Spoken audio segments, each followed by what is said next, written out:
नमस्कार, मैं Abhay Pandey YouTube channel free India free mind से। आज हम आपको एक ऐसे जगह पे लेके आए हैं जिसका धार्मिक और ऐतिहासिक महत्व बहुत ज़्यादा है और साथ साथ भौगोलिक महत्व भी।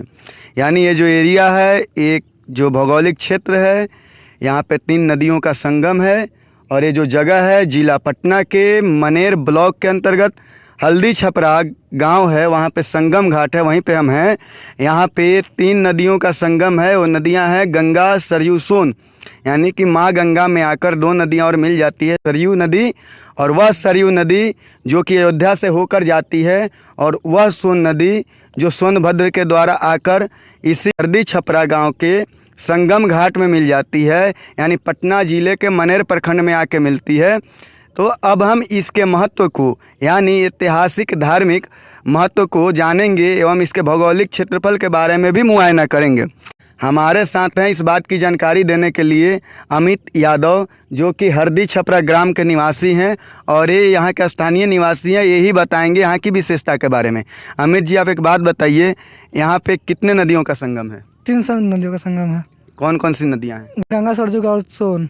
गंगा, सरयू, सोन के संगम पे हम लोग खड़े हैं। तो आप एक बात बताइए कि गंगा जी जो हैं, गंगा जी में आकर कहाँ पे सोन नदी मिलती है?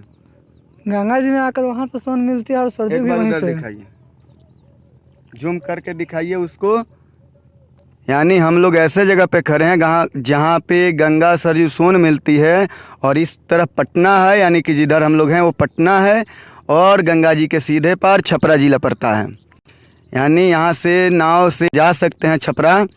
अब हम यहाँ पे जानेंगे कि आप एक बात बताइए, यहाँ की भूमि तो बहुत उपजाऊ होगी। हाँ, बहुत उपजाऊ। अच्छा, इसका धार्मिक महत्व क्या है? आप कुछ बता रहे थे हमको, उस धार्मिक महत्व के बारे में बताइए। यहाँ से लोग बोलते हैं कि भगवान का बरात गया था, श्री राम का, और यहाँ पे बहुत कुछ हुआ है धार्मिक, इनका बहुत चलती है गंगा जी का। अच्छा, गंगा जी की कृपा इस क्षेत्र पे कैसी है? बहुत अच्छा है। एक बात बताइए, चूँकि आप यहाँ का स्थानीय निवासी हैं और गंगा जी से जुड़े हुए हैं, गंगा जी में जो प्रदूषण फैलता है, आप यहाँ का स्थानीय निवासी हैं, इसलिए इस बात को बताइए कि गंगा जी में जो प्रदूषण हो रहा है उसको कैसे रोका जाए? यहाँ पे अधिकतर लोहा का नाव चलता है, इसलिए, और लोग मिट्टी भी करते हैं। तो ब्लॉक से एक बार हुआ था मुआयना इसको साफ़ सफाई के लिए, और लोग किए थे भी मुआयना साफ। और ये जो कचरा फेंका जाता है गंगा जी में, ये भी ब्लॉक से आया था और आपने मना किया था। जैसे आप एक बार वहाँ देखिए, वहाँ दिखाइए, एक बार उस जगह को दिखाइए, वहाँ पे ऐसे ही कचरा फेंका गया, प्लास्टिक की बोतलें पड़ी हुई है। क्या इससे गंगा जी प्रदूषित नहीं होंगी? हाँ, हो तो रही हैं। अच्छा, इसके निदान के लिए स्थानीय लोग क्या कुछ कर सकते हैं? करते हैं साफ़ सफाई, छठ पूजा में, कार्तिक पूर्णमासी में, और कोई पर्व में हमेशा सफाई होता है इनका।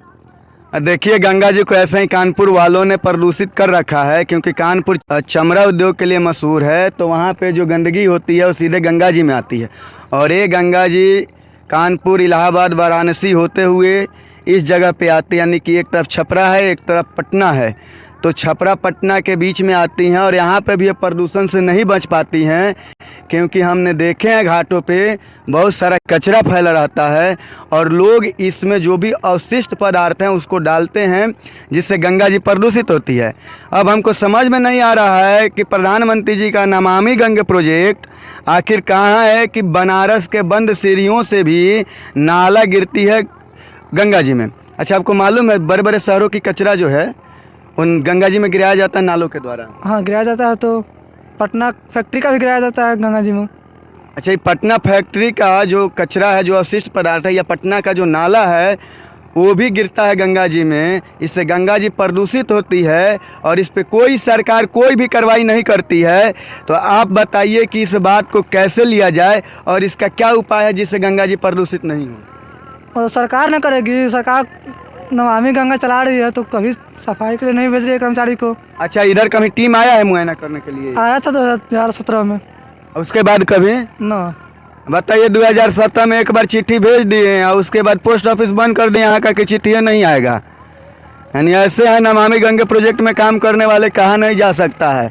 आप देखिए यहाँ पे गंगा जी को देखिए और आप इस मनोरम दृश्य को देखिए। एक बार आप पीछे भी दिखाइए, कितना अच्छा स्थान है ये, रमणीय दृश्य है और यहाँ पे जो खुला एरिया है इसलिए यहाँ पे बहुत अच्छा लगता है। तो आइए हम आपको दिखाते हैं अपने साथ साथ। यहाँ पे किसानी होती है और साथ में गंगा जी के जो तट पे, जो किनारे पे जो सुकून मिलता है, वो सुकून यहाँ पे विद्यमान है। लेकिन अगर प्रदूषण से मुक्ति मिल जाए गंगा जी को तो ये सबसे सर्वोत्तम होगा, लेकिन ऐसा होने वाला है नहीं, क्योंकि नमामि गंगे का जो प्रोजेक्ट है वो कहीं ना कहीं फेल है। क्योंकि अन्य किनारों पे, अन्य गंगा घाटों पे शहरों के जो कचरे हैं, जो नालों की अंबार है, वो सीधे गंगा जी में गिराया जाता है। चूँकि गंगा जी पवित्र हैं, इनके जल में कभी कीड़ा नहीं लगता है, ये शुद्ध होती हैं, इनका धार्मिक महत्व बहुत ज़्यादा है। लेकिन नेताओं के द्वारा जो दोहन किया गया गंगा जी का, डैम वगैरह भी बनाकर जो गंगा जी को अवरोधित करने का कार्य किया गया है, वो बिल्कुल ही नाजायज़ है, बिल्कुल ही गलत है। गंगा जी पे जो परियोजनाएं बन रही है, उस परियोजना को रोककर चाहिए कि गंगा जी को एक यूनिक रिवर घोषित किया जाए, यानी ऐसा नदी घोषित किया जाए जिसमें आर्थिक गतिविधि के साथ साथ औद्योगिक गतिविधि भी ना हो, जिससे गंगा जी स्वच्छ रह सकें, संरक्षित रह सकें और जैसे बह रही हैं उनकी धारा अविरल बनी रहे। क्योंकि गंगा जी की धार्मिक महत्व के साथ साथ ऐतिहासिक महत्व भी है। ये जो जगह है, यहाँ पे श्री रामचंद्र जी की बारात जो पार करके गई थी, यानी जो जनकपुरी बारात गई थी श्री राम जी की अयोध्या से, वो इसी क्षेत्र से होकर गुजरी थी।